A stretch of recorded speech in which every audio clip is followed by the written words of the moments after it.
Hey guys, welcome back to my channel। তো তোমাদের জন্য আবার একটা নতুন ভিডিও নিয়ে চলে এসেছি। তো যারা আমার চ্যানেলে নতুন, চ্যানেলটা অবশ্যই সাবস্ক্রাইব করো। Office of the dean research and consultancy, Indian Institute of engineer science and technology, Shibpur, Howrah. ঠিক আছে, এখানে তোমাদের একটা একটা পোস্টের জন্য আবেদন করা হয়েছে, যেটা হচ্ছে প্রজেক্ট অ্যাসোসিয়েট।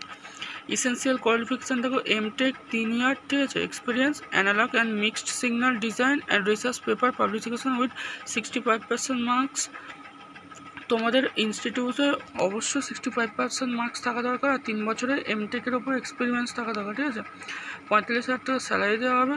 আর তোমাদের এখানে এক্সপিরিয়েন্স আর সফটওয়্যার স্কিলস, এটা তোমরা ভালোভাবে দেখে নেবে। জব ডেসক্রিপশানও দেওয়া আছে, সেটা তোমরা দেখে নেবে। তো তোমাদের 5 তারিখের ভিতরে, এপ্রিল মাসে 5 তারিখের ভিতরে তোমাদের সফট কপি পাঠাতে হবে একটা ইমেলে। এই যে ইমেল আইডি তোমরা দেখে নাও, এই যে এখানে যে ইমেল আইডি, এই ইমেল আইডিতে সফট কপি পাঠাতে হবে একটা পিডিএফের ভিতর করে। ঠিক আছে, তোমরা প্রথমে এই যে লেটার, এটা ডাউনলোড করবে, এটা প্রথম থাকবে। তারপর তোমাদের বায়োডাটা থাকবে, তারপর মার্কশিট থাকবে, মার্কশিটের সাথে তোমাদের সার্টিফিকেট থাকবে। ঠিক আছে, তোমরা যে পাস আউট করেছো তার সার্টিফিকেট, আর তোমাদের থাকবে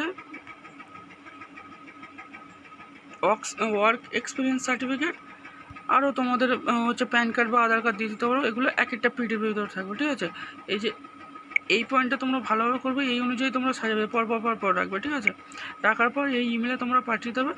পাঠিয়ে দেওয়ার পর তোমাদের হচ্ছে ইমেল আইডি বা ফোন নাম্বারে তোমাদের ইন্টারভিউ ডেট জানিয়ে দেওয়া হবে, যাদের শর্ট লিস্টিং করা হবে, যাদের ইন্টারভিউর জন্য শর্ট লিস্টিং হবে। ঠিক আছে, তো ইন্টারভিউ তোমাদের 10 তারিখ আছে, যারা শর্ট লিস্টেড হবে তাদের 10 তারিখে কিন্তু তোমাদের ইন্টারভিউর জন্য ডাকা হবে।